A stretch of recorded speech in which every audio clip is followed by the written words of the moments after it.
کیونکہ یہ تو اسلام سے ہٹ کے انہوں نے اسلام سے اپنے آپ کو ہٹایا ہے. تو جو اسلام کو چھوڑ دیتا ہے ایک بار اسلام لانے کے بعد وہ مرتد ہے. اور جس طرح اللہ پاک نے قرآن شریف میں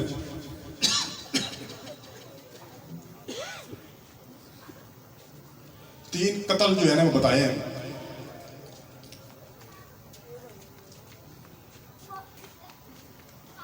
ان میں جو اپنے عقیدے سے اسلام سے پھرتا ہے اس کا بھی یہی رکھا کہ وہ واجب القتل ہے.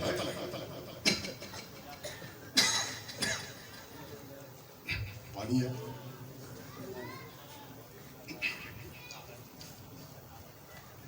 تو یہ جو چیز ہے اس کو ہمیں ہمارے ذہنوں میں اگلی نسلوں میں یہ واضح رہنی چاہیے کہ جو مرزئی ہے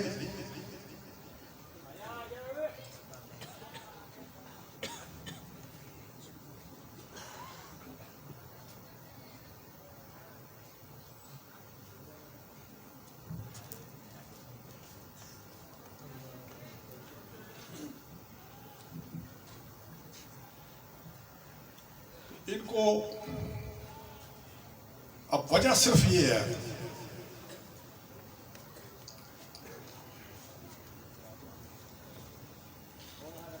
غازی علم دین شہید اگر ان کو سزائے موت ملی اور سزائے موت اس لیے ملی کہ انہوں نے نبی پاک صلی اللہ علیہ وسلم کی شان کے خلاف ورزی کرتے ہوئے انسان کو قتل کیا. بالکل اسی طرح کا ایک واقعہ ممتاز قادری شہید انہوں نے بھی وہی واقعہ کیا. کوئی فرق ہے غازی علم دین کے واقعے میں اور ممتاز قادری شہید کے ان کے آپس میں کوئی فرق ہے نہیں ہے؟ سزا میں کوئی فرق ہے نہیں ہے نا؟ فرق کیا ہے کہ غازی علم دین شہید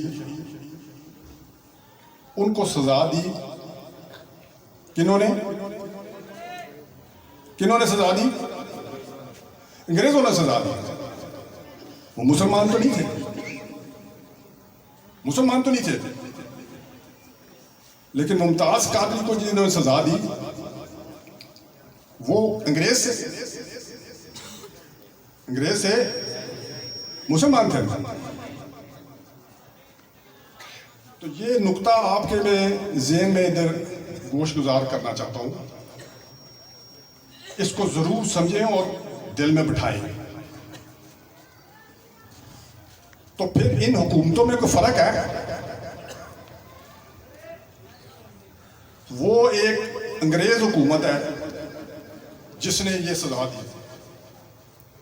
یہ ایک مسلمان حکومت ہے جس نے وہی سزا دی اسی جرم. تو دونوں حکومتوں میں کچھ فرق ہے؟ بتائیں نا بیٹا, ذرا اونچا بولے. نہیں آواز نہیں آئی بیٹا, ذرا تھوڑا اونچا بولو نا, طاقت نہ جاننا نہیں ہے. ہاں. تو یہ میں کہنے چاہ رہا تھا کہ دونوں کے اندر کوئی فرق نہیں. اب مجھے یہ بتائیں, آیا ہم اگر اللہ تعالیٰ کے آگے پیش ہو نبی پاک صلی اللہ علیہ وسلم کو کیا منہ دکھائیں گے؟ کیا منہ دکھائیں گے؟ وہ غازی علم دین کے وقت وہ کہیں گے کہ چلو یار, اس وقت انگریز کی حکمرانی تھی, تو یہ کچھ نہیں کر سکے. ٹھیک ہے نا. لیکن جب ان کے مسلمانوں کی حکومت تھی, انہی کے رشتے دار تھے. نعرہ تکبیر, شان رسالت, تاجدار ختم نبوت, غازی ممتاز قادری شہید, غازی ممتاز قادری شہید, غازی تیری شہادت کو سلام ہے, سلام ہے. غازی تیری شہادت کو, غازی تیری شہادت کو, نعرہ تکبیر.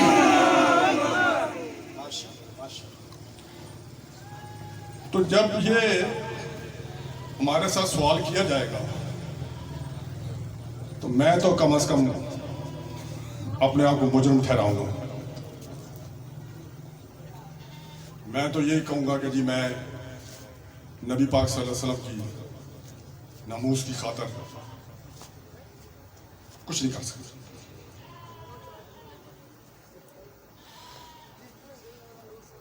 تو یہ کوئی اتنی آسان چیز نہیں ہے کہ ہم اس چیز کو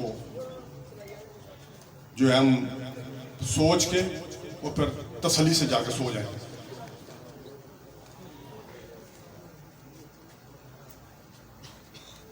اس کی وجہ کیا ہے؟ اس کی وجہ یہ ہے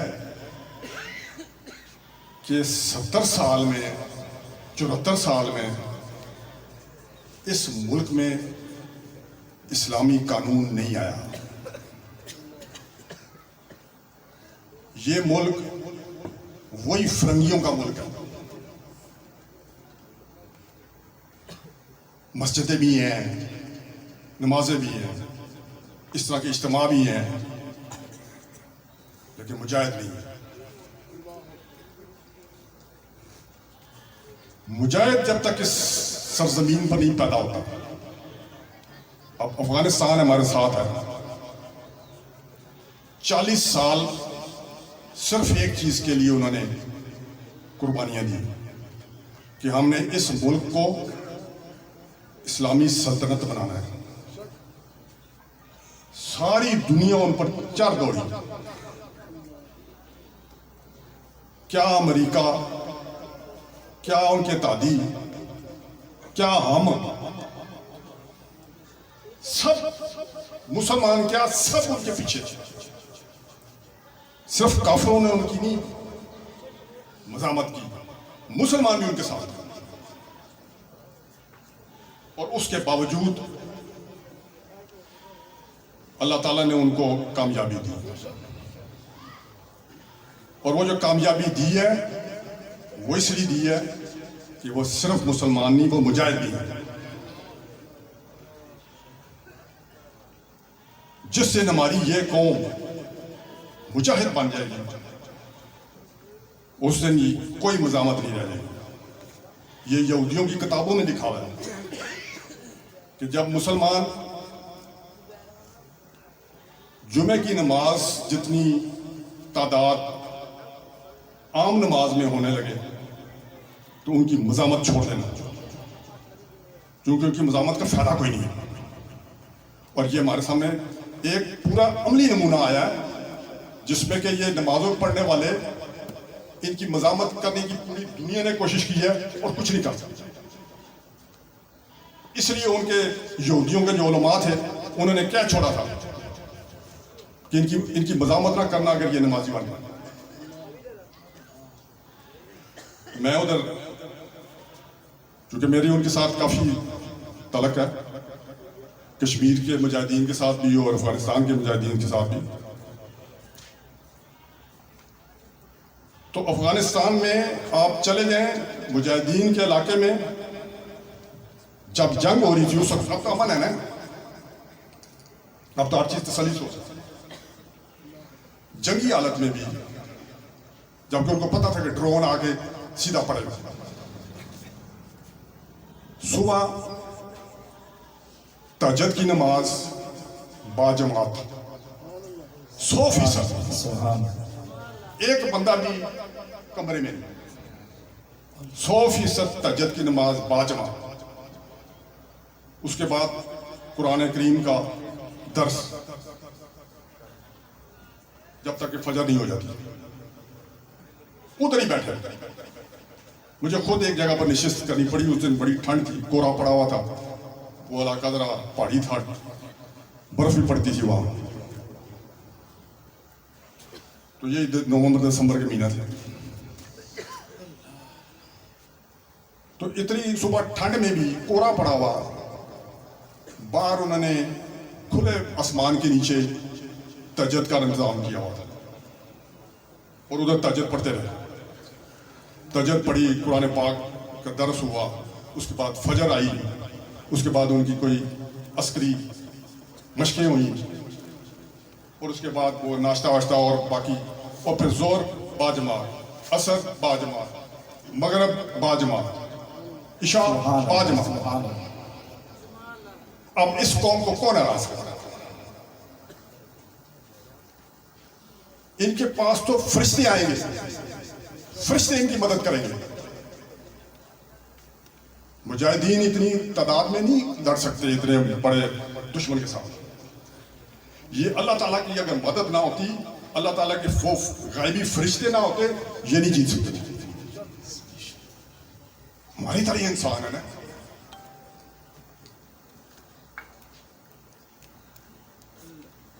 بندے کو لگتا ہے ادھر وہ جو گولا پھٹتا ہے نا لوہے کا, تو اس کے بڑے بڑے پرچے ہوتے ہیں, وہ پرچا لگا اس کے ادھر, تو اس کے دل میں جا کے کھو گیا.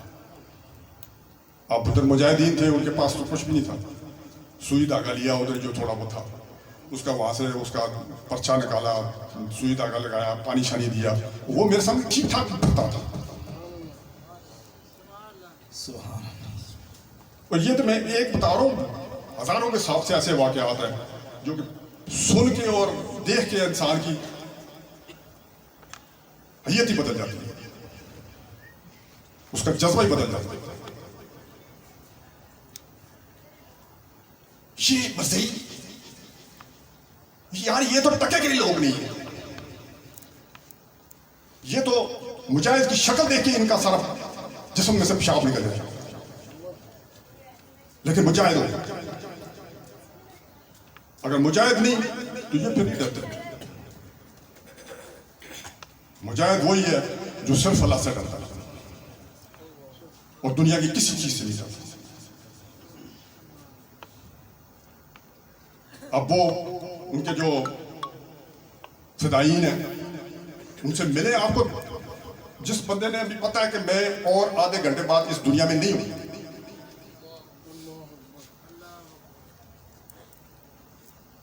وہ جاتا ہے 22 ویلر ٹرک کتنا بڑا ہوتا ہے, 22 ویلر ٹرک کے اندر سارا برود بھرا ہوا ہے, اوپر لکڑیاں بچھا دیتے ہیں تاکہ لگے کہ لکڑیاں والا ٹرک جا رہا ہے. 12 چیک پوسٹیں کراس کر کے جاتا ہے. اللہ تعالیٰ وہ چیک پوسٹوں والوں کے آنکھوں میں اندھیرا ڈالتا ہے,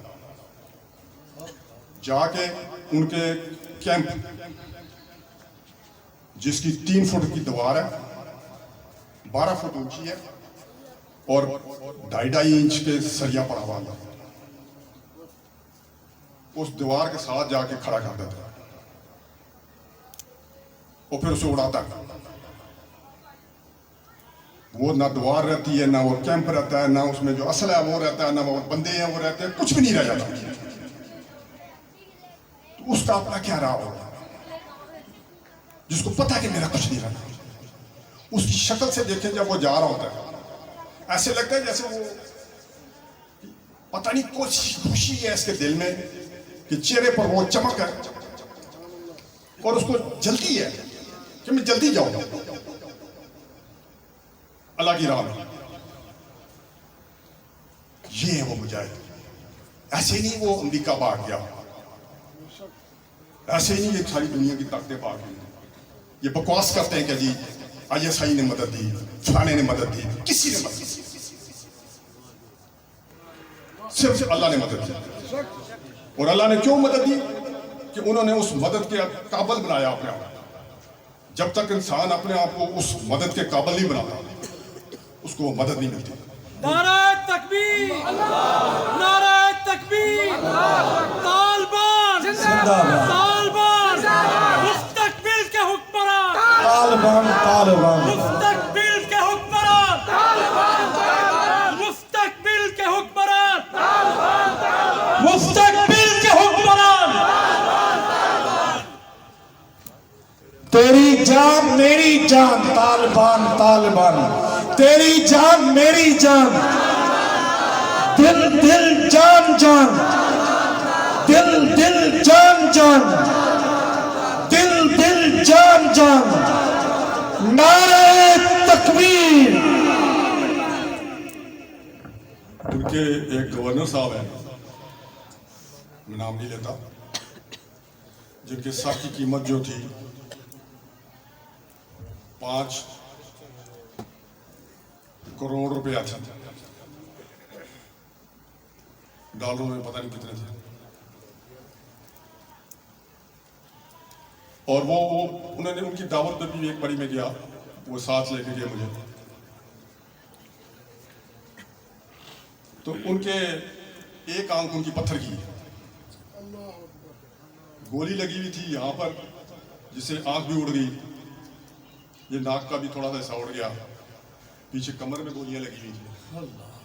اور اگر وہ بتائیں نا کہ مجھے یہ میرا مسئلہ ہے، تو کوئی آدمی مان نہیں سکتا کہ ان کو یہ ہوا. اتنا پرسکون چہرہ. اور وہ 4.5 سال گوانتانامو بے جیل جو تھی اس میں وہ رہے،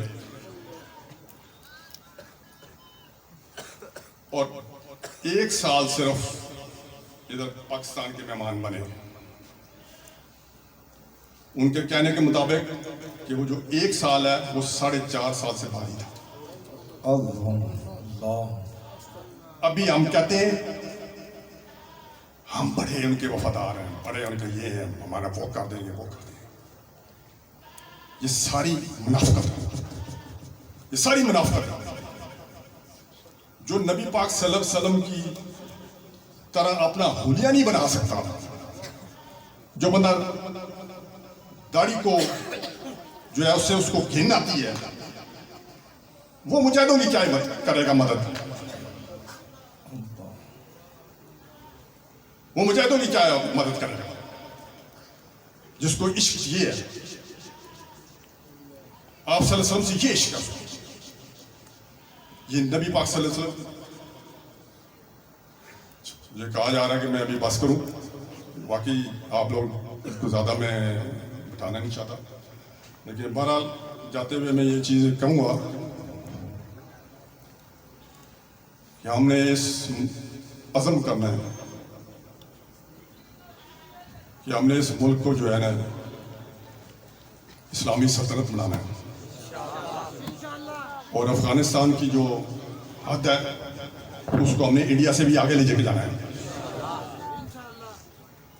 یہ خراسان کا جی جو آپ صلی اللہ علیہ وسلم نے خراسان کے علاقے کی بات کی ہے، وہ خراسان کا علاقہ کا جہاد شروع ہے. افغانستان والا جہاد خراسان کے جہاد کی ایک کڑی ہے. اس میں آگے بڑھنا ہے. پھر آگے وہ غزوہ ہند کا سلسلہ شروع ہونا ہے. تو ہم سارے مجاہد بنیں گے تو پھر ہی مجاہدوں میں شامل ہوں گے. تو آج ہم وعدہ کریں اللہ تعالیٰ سے کہ ہم مجاہدین بنیں گے انشاءاللہ. ہاتھ اٹھائیں. لبیک لبیک، اللہ لبیک لبیک. اللہم